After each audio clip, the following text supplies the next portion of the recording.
about, we're going to ultimately leave this back to your own life and money, whatever.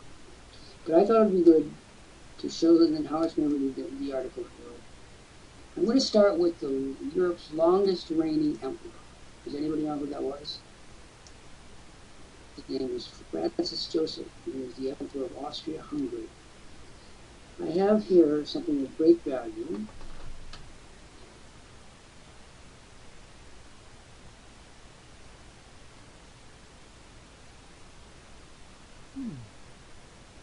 This is a reward.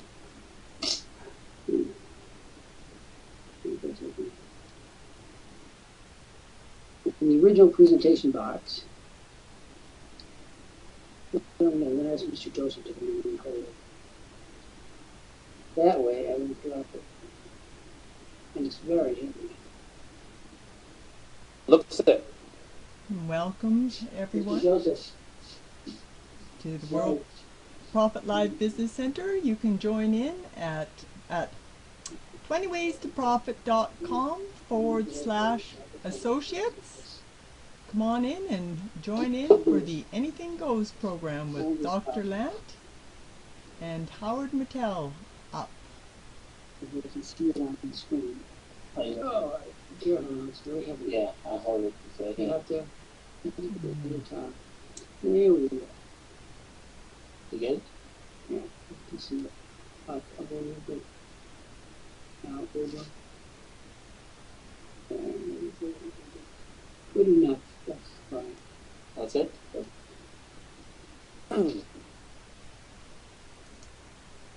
Right there, yeah, or No, on the table.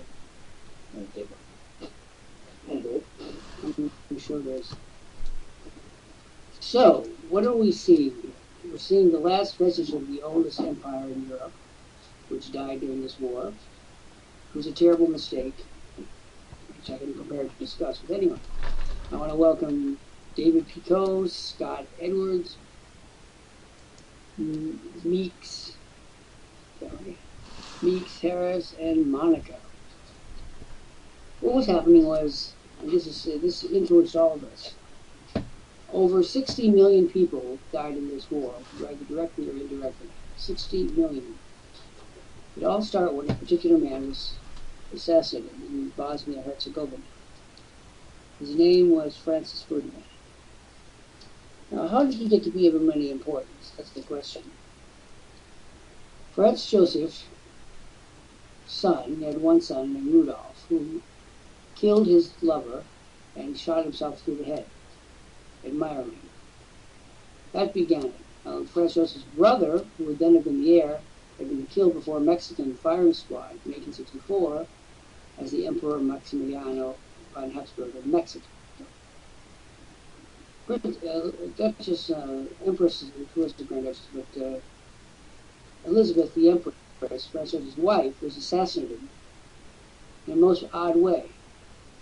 There was an anarchist who wanted to go to Rome and kill King Umberto of Italy. But he didn't have enough money for the ticket to go to Rome, so he decided to go to Lucerne in Switzerland, and he killed Empress Elizabeth, whom he never even heard of until the day he killed her. This is the kind of backdrop on Austria. So, due to the way that the succession worked, this fellow, who did not get along with the emperor, in fact, he seemed not to have got along with too many people. This is a picture from the signed photograph. These are very rare. You'll never see these again. This is when he was a teenager. He wasn't yet the heir to the throne, but he was still he had been born an archduke. His father at that point was technically the heir. Anyway, this is a photograph when he was a teenager. This picture is extremely rare, because not too many teenagers, archdukes, were running around doing autograph sessions. Now this is something you'll never see again.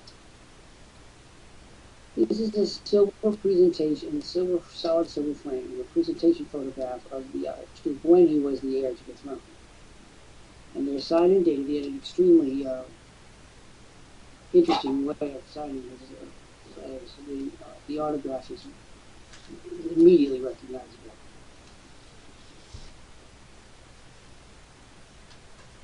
So why am I telling you this? First of all, because it's something that we must never forget. Never forget how it started. It was started by people who didn't communicate with each other. It had secret motives. The most important thing to know in business is your integrity is everything. These people were not about integrity. They were just about winning. Winning without integrity might work for a while, but it's not going to build a business. So I want you to be aware of the fact that, well, what was happening, let me go back half a step. There was a party in Austria. It was a pro-war party led by a field marshal named Conrad von Hotzendorf. And he wanted a war, and he wanted it in 1914. He said Austria would never be positioned for a war as well as in 1914. He said because the Russian army was too large and too ungainly and too, well, they were not put together properly enough, and they couldn't move quickly enough in Russia. So the idea was that they would finish off France fast and Russia slow. So the saying was fast, west, east, slow. The problem is it didn't work. There was a gentleman named von Moltke, and he had what was called the Schlieffen Plan, which was designed to move armies across Europe fast. The problem was that under the Schlieffen Plan, the estates of Prussian, what were called Junkers, the aristocracy, were going to be invaded by the Russians before they could move the army of France over to Russia. And this was always built into the plan, and everybody knew this from the beginning. This was all done on the basis of railroads. And wherever the railroads went, and however fast you could do it, it was as fast as the war could go. Unfortunately, those Prussian aristocrats had a great deal of influence with the emperor. And they went to the Russians in my backyard, and said they were supposed to be, at this point, they were coming, but they brought a lot of pressure to bear. So they moved the troops from the Western Front to the Eastern Front prematurely. They lost France that way, and they didn't win Russia. So now we had a stalemate. And it was this stalemate that killed millions of people. So what would happen is they would kill each other off in the thousands, but then they'd weaken the army, and the population had to give up the food, and they got sick. It was the Spanish influenza, which killed the most number of people. 20 million people, minimally 20 million died from Spanish influenza. It was this first time this deadly word flu, which we all are familiar with, factored into. I think several lessons to be learned when you're doing a business. First of all, be honest and upfront. Nobody in the opening days of World War I was honest. Everyone had a secret motive. If you will talk to people straightforwardly, you're not always going to make the sale, but at least you'll gain their respect. And so one of the things that concerns us at Worldprofit is people like David and Megs and Monica don't talk to us candidly. They don't tell the truth. And so in this sense, they're giving us exactly what we had in 1914. People who didn't tell the truth, who lied. If you want to do business with us, you need to tell the truth to us. And that's the way it is. That's the way we play this game. So, and we need to know whether what your financial situation is. If you want to gain our products, and you should, because they're the most advanced in the world for internet home-based businesses, then you'll tell us the truth about your ability to do so. And you won't say things like, oh, I don't have any money, I don't even have 5 cents. And you know that's a fib. Everyone in this room knows that's a lie. So why tell it when you're going to have to eat it anyway? So Howard, I'm going to go through some more of these things before you read. Number one, tell the truth. Millions of people died because the Prussians didn't tell the truth to the Austrians, and the Austrians didn't tell it to the French. The French government hoodwinked the British. I mean, it was a mayhem. And innocent people like you and me were dead as a result of people's inability to tell the truth. So, David and Megs, I'm going to ask a question. Will you tell us the God's honest truth when we talk to you? Will you just you sit down in business with us to get both sides want mutual advantage? There's nothing wrong with that. That's the way business is. What's wrong is that you don't tell the truth. Does everybody understand what I'm talking about? It's not enough that they show up. That's not good enough.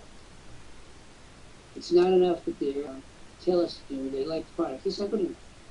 We need to know the financial situation, We need to know whether they're on a scale of 1 to 10, whether they're interested or not. We need to know that these are people that we can have a long-term relationship with. We're not.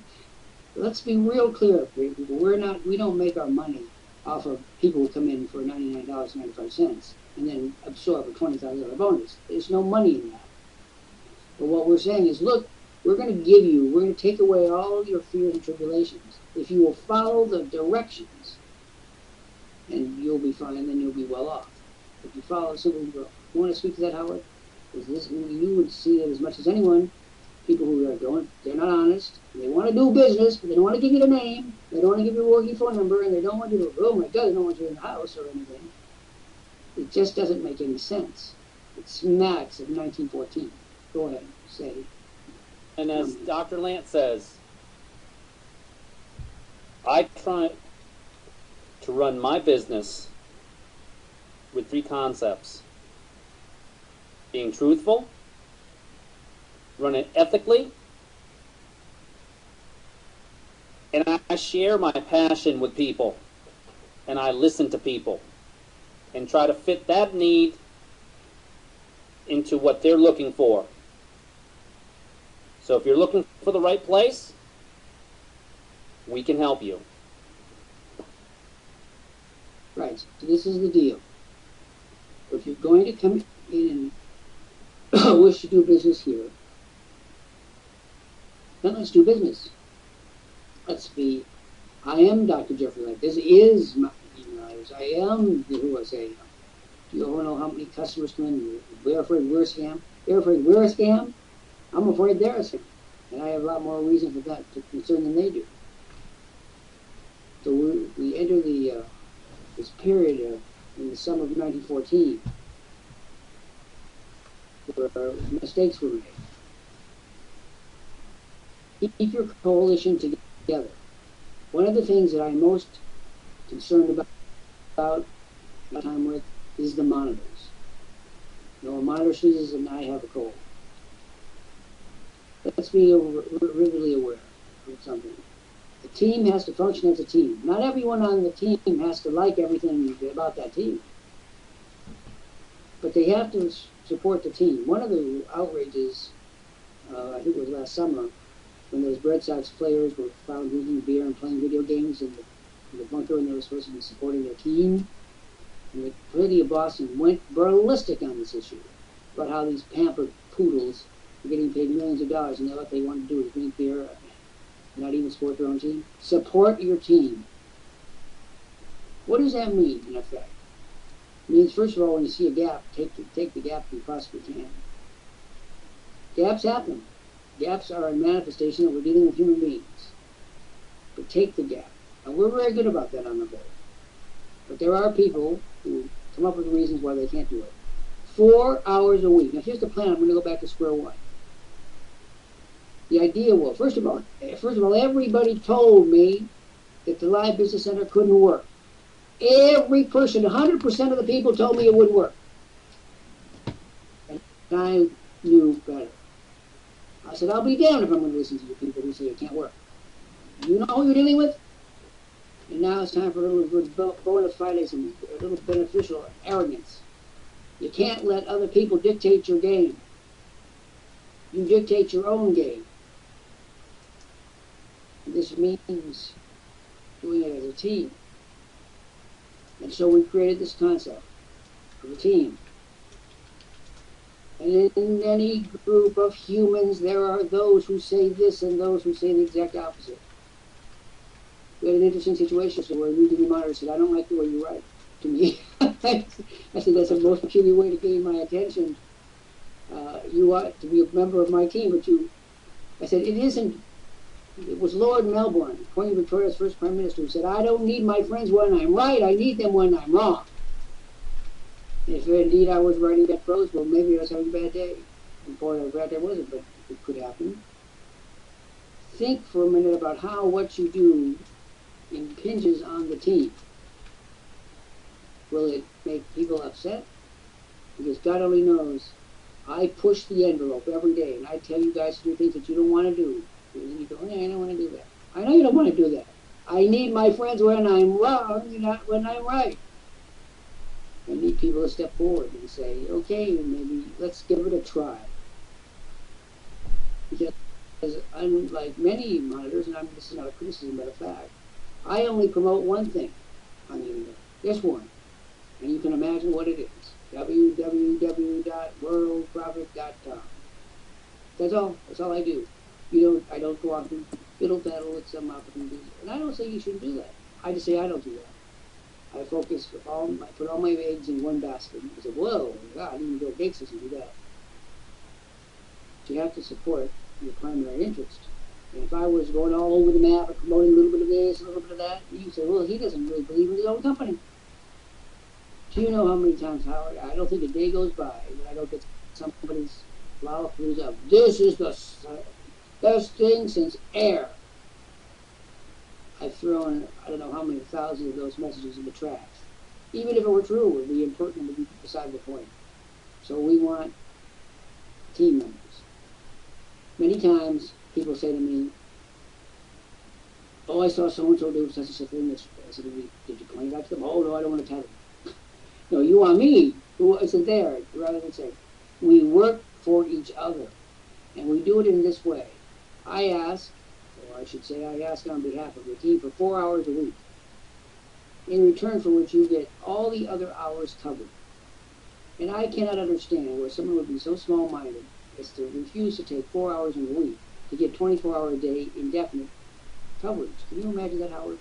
Can you imagine saying, I can't do that? You know? Some people just don't get it. I think they get it. They just don't want to do it. So again, I'm appealing to everyone. Support the team. Do a little bit extra. And when you see someone flubbing up, say something to them. We don't want them to flub up anymore, right? And while I am the chief catcher of the flubber-dubbers, it doesn't mean that I'm always catching them, but I don't. Because sometimes I actually sleep. Imagine that for next. The other thing where World War I tells us is don't kill everyone off. You know, we have people that come in here all day, every day, and they're not going to buy. Well, we know they're not going to buy. The best thing to do with them is to give them a free copy of my book and say, I'll read this book. I'm happy to have you give away those books. I wrote the book to help people all over the world. We are now in an interesting period of the internet, and this goes right back to World War I.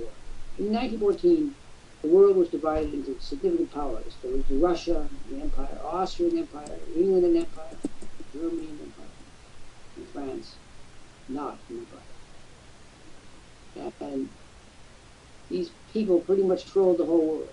So when a handful of people control it, first of all, we're different. We are part of the devolution movement. We are saying Howard Martell should not have to get his news off of CNN or whatever. Howard Martell can run his own news program if he wants. He has the equipment. He has more. Howard Martell, has right now more firepower in his pocket than all the leaders of World War I had together. For example, he can communicate all over the world with the touch of a button. They couldn't do that. They could telegraph. Wasn't the same.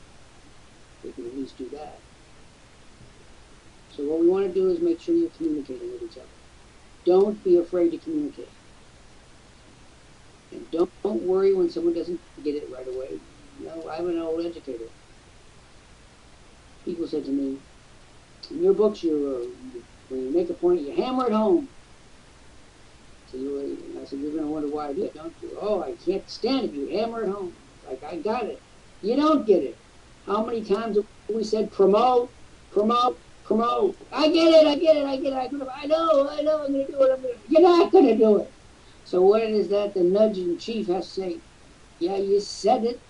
You meant it. But you didn't do it. And so I said again, promote, promote, promote.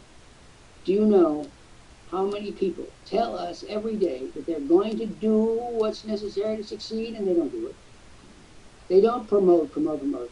You know my mantra, promote when it's beautiful out, like today, promote when it isn't. Promote when the dog barks, promote when the dog doesn't. And you all tell me that you're going to do it. And I'm supposed to say, oh, yes, I'm supposed to be the, old patriarch, the old teddy bear. I'm not that way. Maybe when I'm 95, I'll be soft and cuddly, but it ain't going to happen today. If you want, is there anybody in this room who wants to make money as much as I do? I spend money like water. I have to have money to be able to spend it like water. Howard knows. How many of you really want to get rich? I don't believe that a single one of you does. I believe that you wouldn't do what I did to get rich. Anybody? Anybody at all in this room? See, they're all going to be afraid. Oh, no, I don't want to be rich. Your choices are to tell me that you want to be rich and do it, or tell me that you're not going to do it, not do it. It's very, very simple. Howard, you want to say something about just the over the course of many years now, I've given Howard a lot of shoves. He's probably got a couple of yes, at his back. Probably got a pillow or something. But You? Oh, yes, I have something to say. If you don't build your list using the techniques that George Kosh teaches, and then you add the nuances of video to that, you're throwing away money. You're throwing away cool, hard cash. The fact of it is I promote every single day.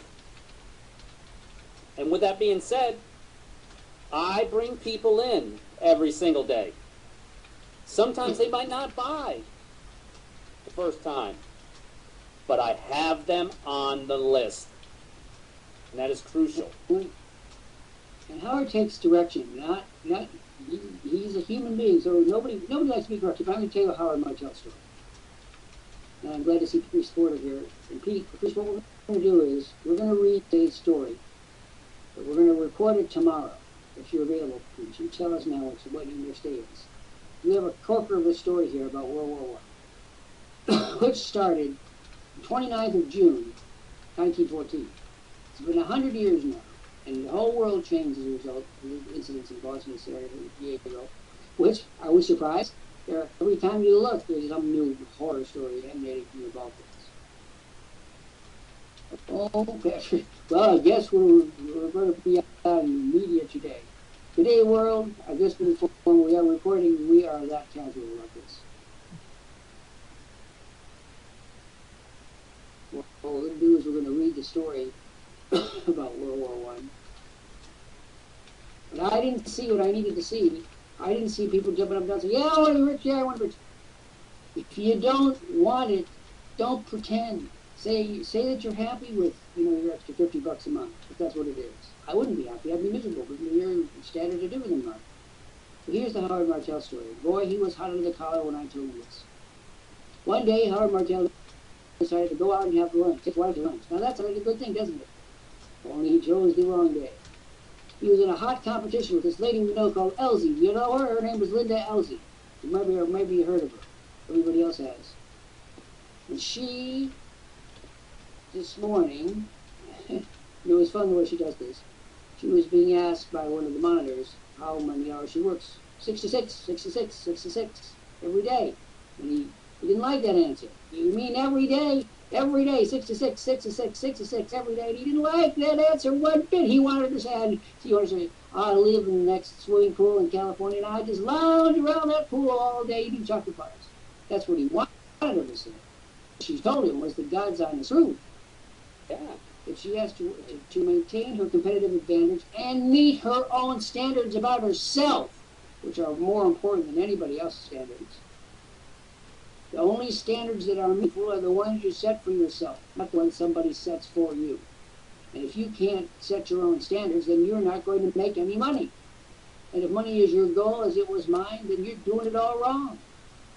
So Howard decides on this day of all days to go out and take Bonnie to a fancy restaurant for lunch. Probably one of those restaurants. He carries coupons in his pockets. Probably going through his coupons and knew he was going to get a good deal. And by the way, we want to say happy birthday to Howard. He's married to the eminence of 41. God damn it if I wouldn't change 67 to 41 in about 1/3 of a second. Not because 67 is bad, but because you begin to feel what it's going to be like to be old. You can get the picture. So here's the story. Linda's, it's kind of iffy. There's a window of opportunity there for Howard. That just in theory, he could beat her. Just, it was possible. Just for that little opening of time. And what did he do? He took his wife and his dog to lunch. And she looked at those same numbers that he looked at, and she came to the same conclusion, I bet. I don't have to ask her. She probably said, my God, there is this whiff of a possibility that he could win. And he was out there munching on an apple fritter or whatever. He was letting his potential advantage drip away. Because the one person in the world that everybody wants to beat is the champ. I know people have wanted to do these things to me for many, many years, and they can't touch me. Because when I get challenged, I win. Big. Give me a challenge. Put the blood in these tired old bones. So Howard learned a lesson.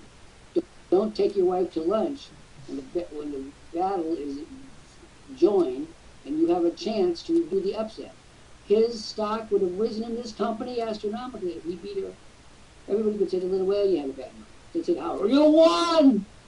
And instead, he doesn't put in, at the very moment, the champ of promote is out there eating a chocolate bar with his wife in the park. Now that's charming. It just doesn't win any contest, and it doesn't make any money. Now, since I tell the story about you, have I told the story accurately? You did. I turned around and I came back to promote, and Linda was ahead of me. And that's where she stayed. Yep, If exactly. you're going to be a champ, you need to beat the champ. If you're going to beat the champ, you have to do one thing more than she does. And that's going to be really hard, because the minute she sees you doing one thing, she's going to do two things. Because she wants to win more than ever. And this is why Linda and I get along so well. We have our differences, God knows, but we never disagree on one thing. She's the champ because she knows what to do, and she doesn't talk about it, she does it. And what's the thing is that frustrates her, and I know it doesn't, she doesn't have, this is not attributed to her, it's my own observation.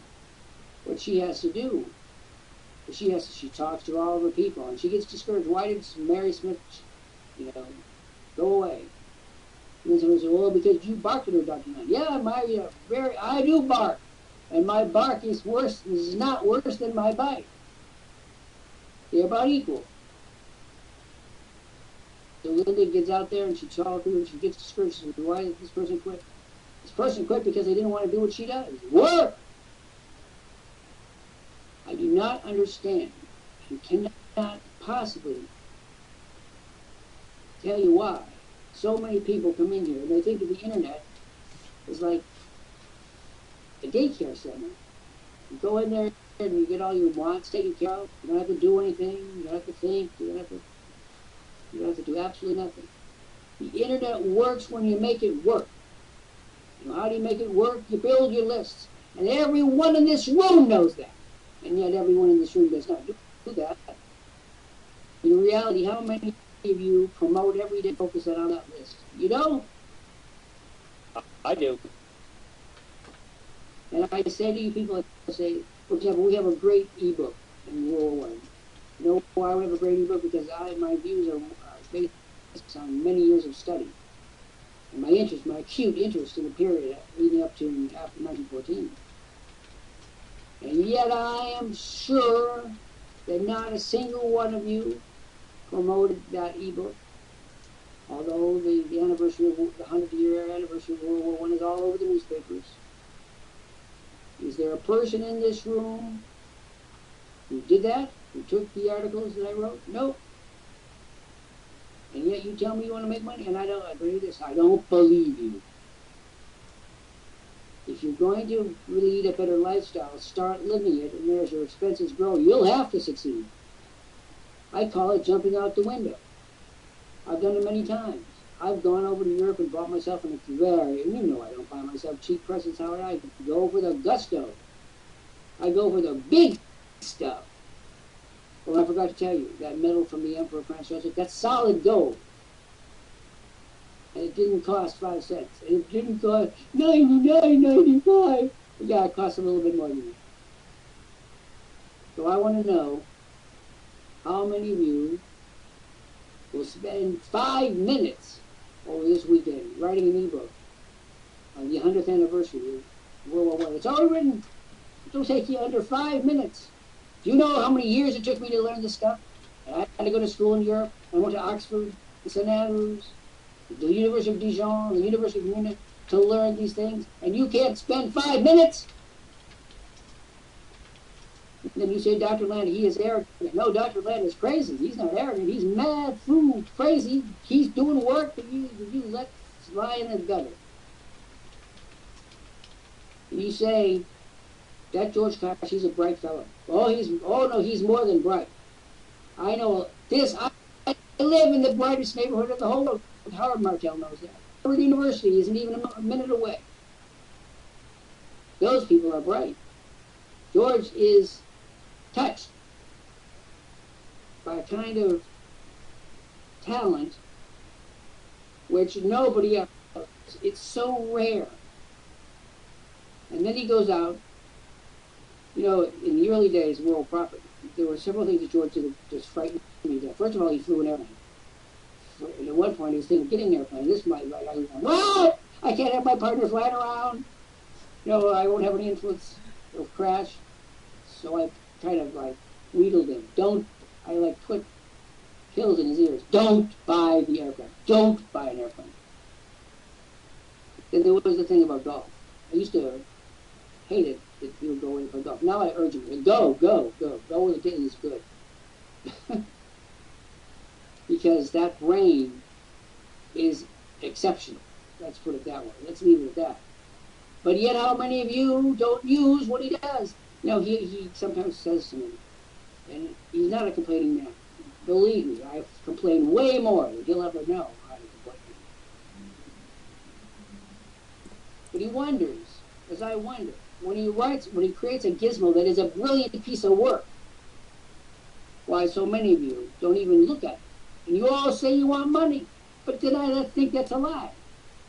Because if you all wanted money, would you take the latest tool from Genius? Wouldn't you take that tool and use it right away? Wouldn't you pound it? Boy, when the day he gave me the first listserv, you remember what a listserv is, Howard? Right. I remember I'm a dinosaur in terms of the internet and all around. He gave me a present for Christmas. It was called a listserv. And what it did was it allowed you to send out mail to specific lists. It's based on the concept. The list is the business is the list. And he came over to help me. He came over here to Cambridge to help me. You know how technical I am about as technical as a dead squirrel. I can't even tie my shoelaces most of the time. And he said he was going to know how to do the list. He said, oh, stand back, my boy. I've waited my whole life. I know exactly how this machine works.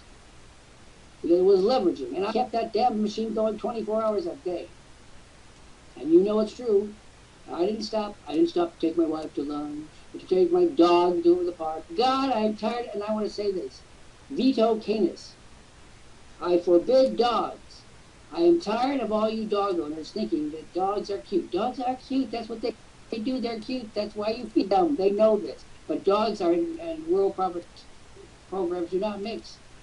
Do you know how difficult it is? They have all those dogs barking in the background. The minute they're supposed to be professional, and then you say, well, they have to be there. Well, then you needed to solve the problem. Dogs don't have the problem. You have the problem. And it isn't that I hate dogs. I hate them on my programs, which are your programs. And you should try to understand, well, every time those dogs bark, somebody's attention span is thrown off. I'm not attacking anyone. I'm stating. Dogs are fine as pets. They're not good as co-anchors on the CBS Evening News. You don't see Katie Couric and company having their, this is my favorite dog, this is my Wolfhound, Igor. I mean, it just doesn't work. Are we going to be professional, or are we going to be a rinky-dink organization that allows dogs on the desk? I mean, it's your choice. Think about it. Howard, any points you wish to raise? I agree with that point.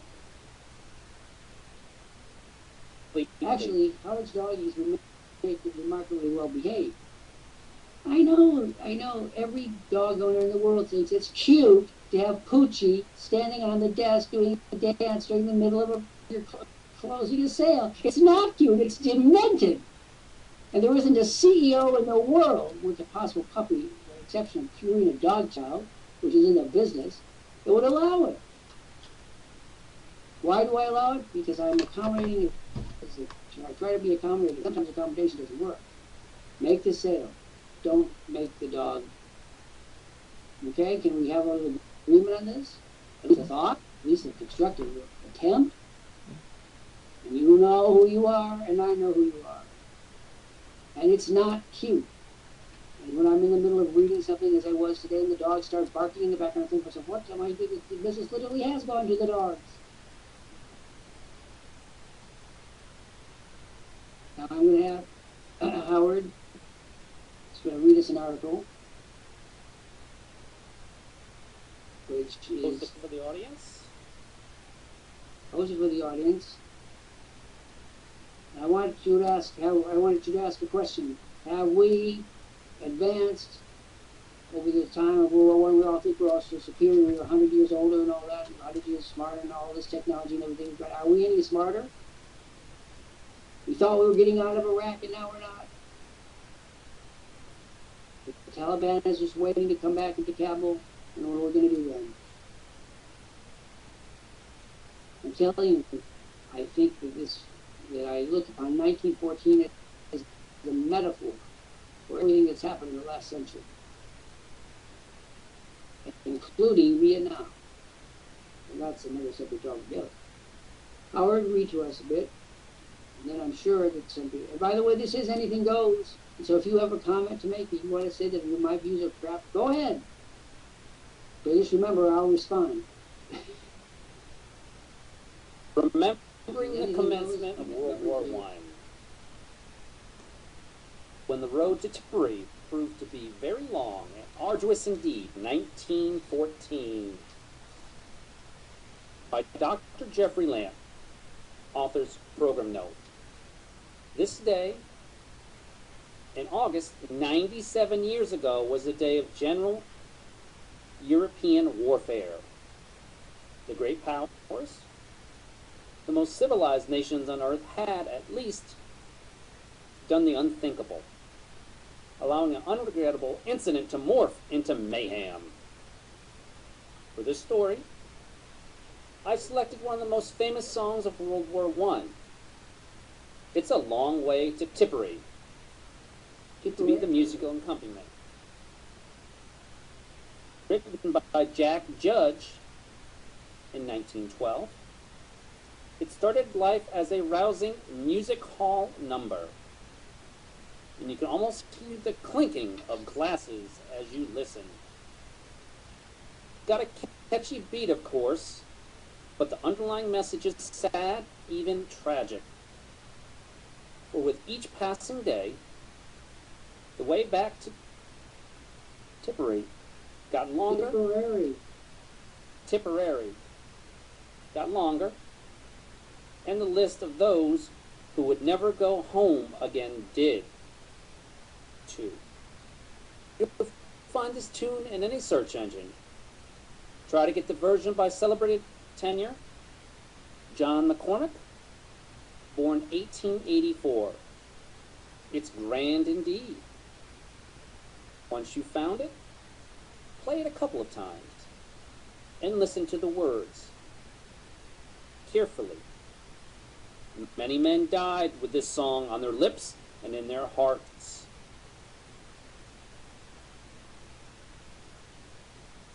How had it happened? Once the war begins, people cease to be very interested in how they got there, and focus instead on how to ensure that they got home again safe and sound. That is entirely understandable, but not what we want to know today. We want to know why, so that we hope we can avoid such travail and in grief for herself. Proximate cause of war was the assassination of their heir to the throne of Austria-Hungary, Archduke Franz Ferdinand.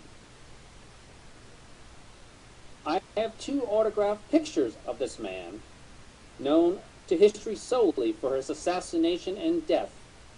When, had he lived and reigned, he would have been known for more.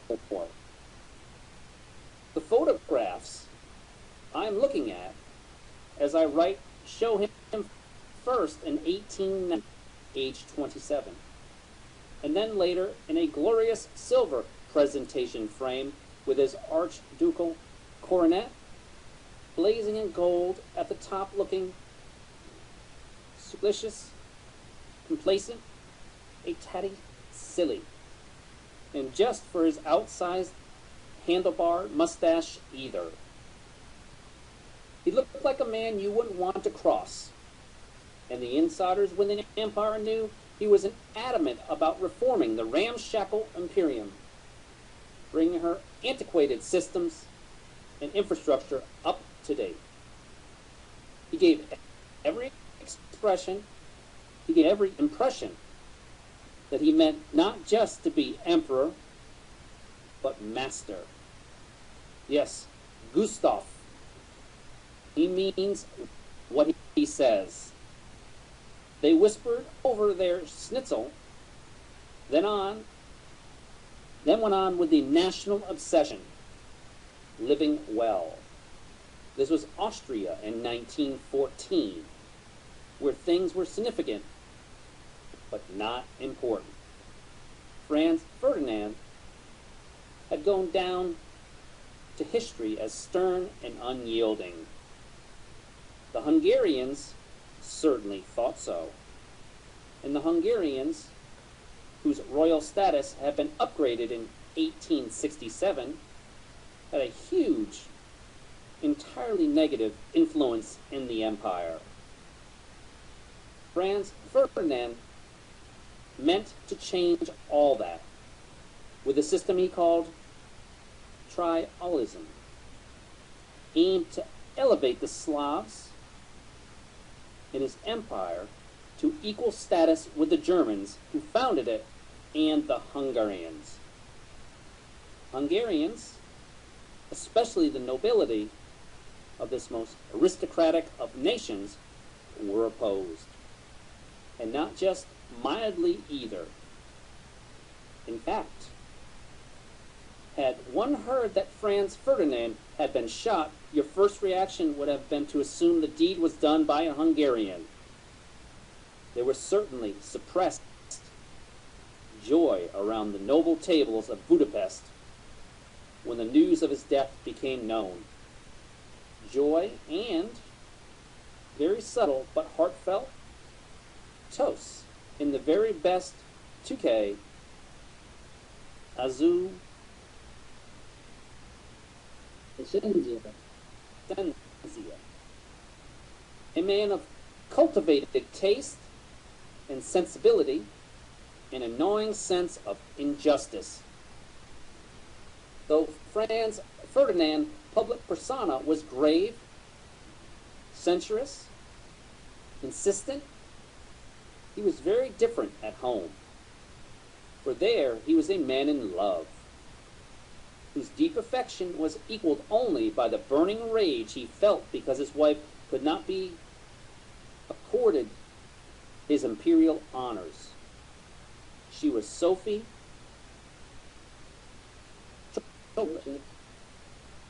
von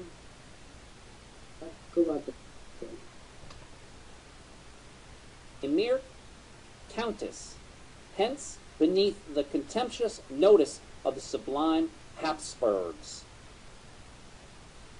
Franz Ferdinand was forced to sign a declaration prior to his marriage saying that while he retained his position in the succession, his wife, of such lowly rank, could not share it. Neither would any issue by her be allowed to reign. And so out of his great love for his lady, came an abiding, gnawing sense of injustice, rage, and dishonor. Growing exquisite roses, collecting exquisite furniture, the taste of accomplished athlete did not begin to heal his anger and mortification. The humiliation was so calculated as 650 years of Habsburg rule and unbending protocol could make it. She could never walk into any imperial function on his arm. She had to walk instead where her rank as Lady in Waiting placed her. Each slight and insult like acid to be endured, but could never be amended. He fumed. And whilst fuming, sought ways to show her and the world how he felt about the woman he so loved. Such an opportunity came in July 1914. He was going to the Bosnian capital of Sarajevo in connection with his military duties. He brought Sophie along because she could share his rank there, and he was insistent that she should. A young revolutionary, burning with youthful zeal and righteousness of his cause, the cause of Slavic independence, gave Sophie equal treatment indeed, killing both her husband and herself at the same moment. Ironically, he got his chance because the car carrying both made an erroneous stop just a few feet from Gavril Princip, one of the several terrorists placed in the crowd that fateful day. Even the novice that Princip couldn't miss and didn't. Another Balkan crisis. A miss and unending stream of Balkan crises was underway. But crisis didn't necessarily mean war. While this great question was being answered, Princip, in prison, preferably tortured, became the third fatality. He was just 20 years old. War did not have to come. A negotiated settlement was not only probable, but virtually certain. Patriotic Austrians were rightly outraged and aghast at the murder of their imperial heir. He might not be popular, but the dynasty he represented was. Importantly, those with political acuity saw an opening to the weakened. The Slavs, who wanted total independence from an empire, not willing to concede the point. And so an ultimatum reckoned to be the most severe one sovereign nation had ever sent to another was drawn up in Vienna and sent to Serbia. An ultimatum which made it clear that each point was not negotiable and that any equivocal, even smallest, would result in immediate invasion of Serbia in the most abject of terms, even worse than the ultimatum. Serbia, having no means ready to combat Austria-Hungary, cultivated with one minor, even trivial exception. Here was the basis for peace, and even the German Kaiser Wilhelm II knew it.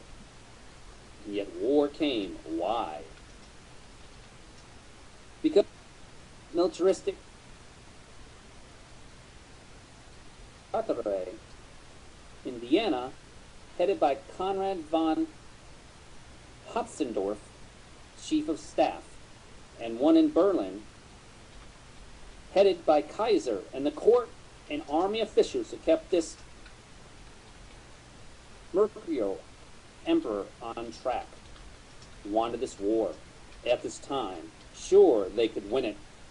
They almost won their bet too, only to be handed in due course and in total defeat.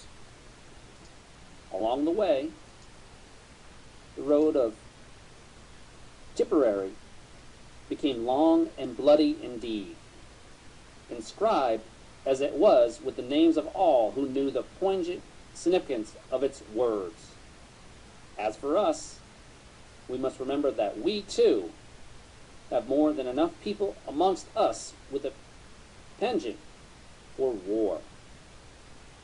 Eternal vigilance is the price we pay to ensure we do not experience any more of the long roads than we already have.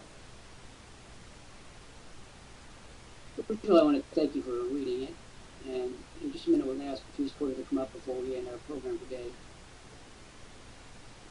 What do you make of that article? It's very direct. Very right, yes. And we're back in that same situation again. Sometimes you can't decide to change a culture of another nation to conform to yours. It doesn't work. It hasn't worked for thousands of years. It's not going to work. And I say this. I come back to a famous phrase that I use so often with customers. Come, let us reason together. We can help people like G.P. Gardner and the 70 people looking in the window, but only if they work with us. And I am resolved that I am not going to work with anybody who makes it difficult to work with them. We have 1 billion people or more on this planet who are desperately longing for a home-based business. We have important work to do. We cannot waste our time with people who will not work with us. And so I throw down this to the whole world. Come, let us reason together. You tell us what you can do, we'll tell you what we can do, and we can probably at that point have a deal. And instead of having you wait and not watch the video and act in the sense of humanity. In other words, do the right thing, not the most aggravating thing. Please, I'd love it for you to come up for a minute and take a bow. Howard, don't go away. Is Patrice Porter coming up? She is the reason why we run this program on time every day. Good day, Dr. Lant. And there she is. Very, very timely and poignant article there. Your writings are very, very powerful and I'd say very timely for on the 100th anniversary of the First World War, that to bring out the history there and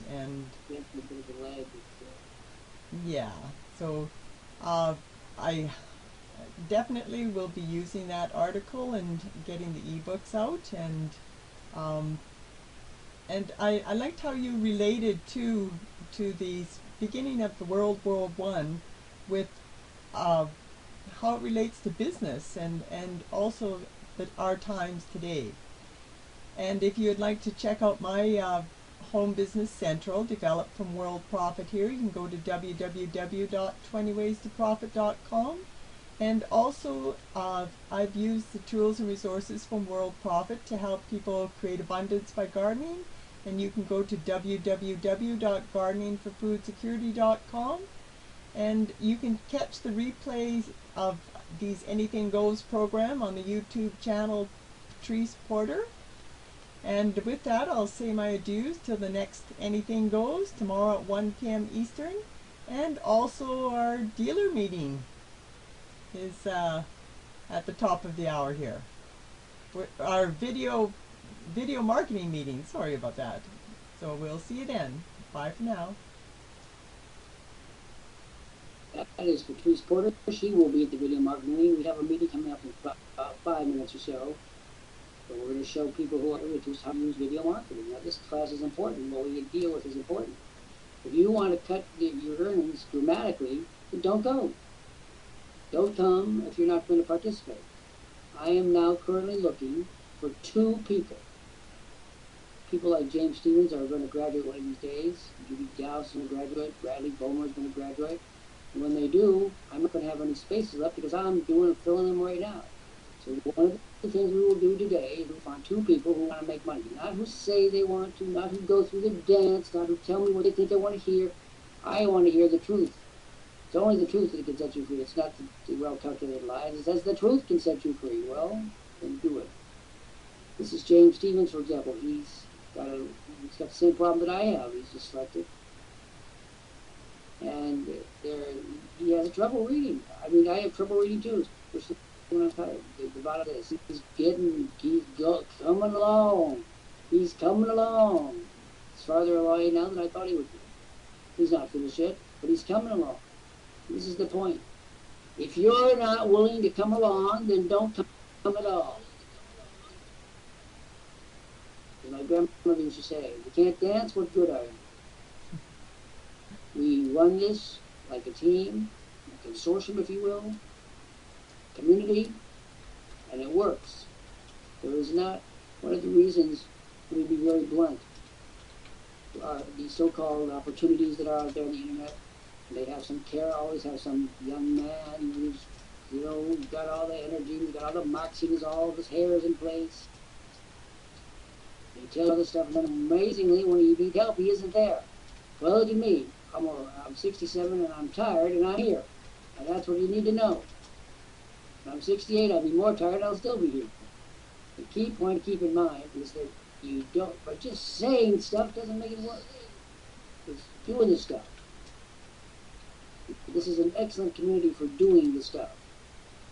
But again, there are certain policies which you might not like, aka going to the dogs.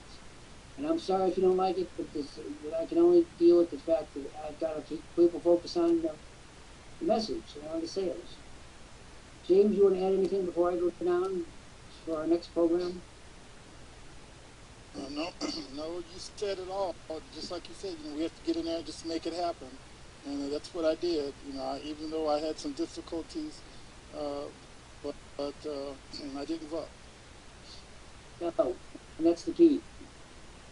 People who come in here and talk a good game, and you could tell them from the very first second, and you can smell them from the moment they came through the door. They're all going to chat. They're going to chat together. I don't want anyone to chat. I want people to act. And act means dealing with people and keeping this in mind. Come, let us reason together. If we can't operate on this level of world problem, how the hell are we going to solve the world? Really, how's it going to happen? If we can't negotiate together on something which is so patently in everybody's interest, how could we possibly help anyone who's, different cultural manifestations? It's not going to happen. Well, today, I want to say something else too. People, when they come to us, are hurt. They learn to lie. They've been encouraged to lie. Everybody lies on the internet, isn't that true?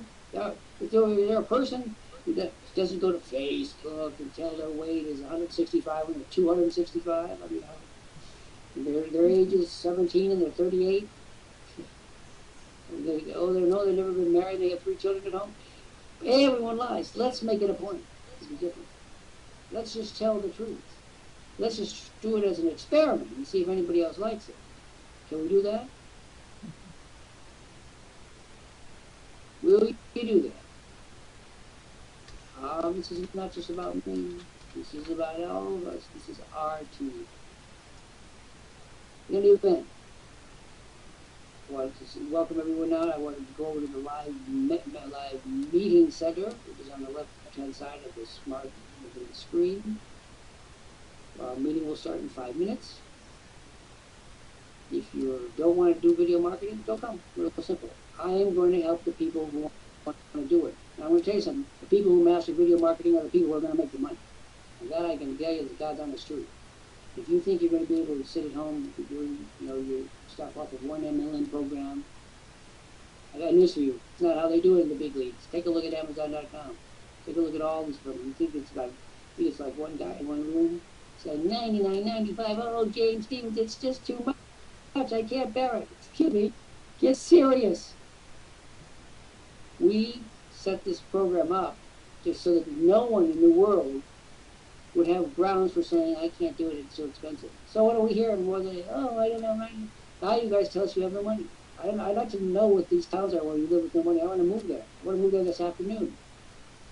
You can guarantee me, James, find me a town that you don't have to pay for gas, you don't have to pay for insurance, you don't have to pay for, I want to know, where is that town? Sounds like Neverland to me.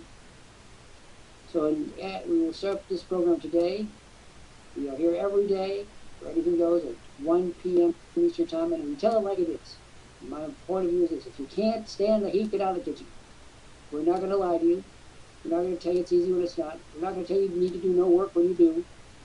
And what you need to do is get over this collective craziness. That you can achieve great results with no work. Again, I want to know where that country is. I want to see that city.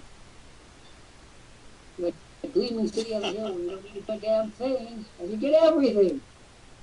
I must be living in the wrong state. I thought Massachusetts was that state where I live. So, without further ado, if you're coming with me on the journey of a lifetime, let's go. Live meeting center, left-hand side. I'm starting this message meeting in 3 minutes. So you're there now. Here we go.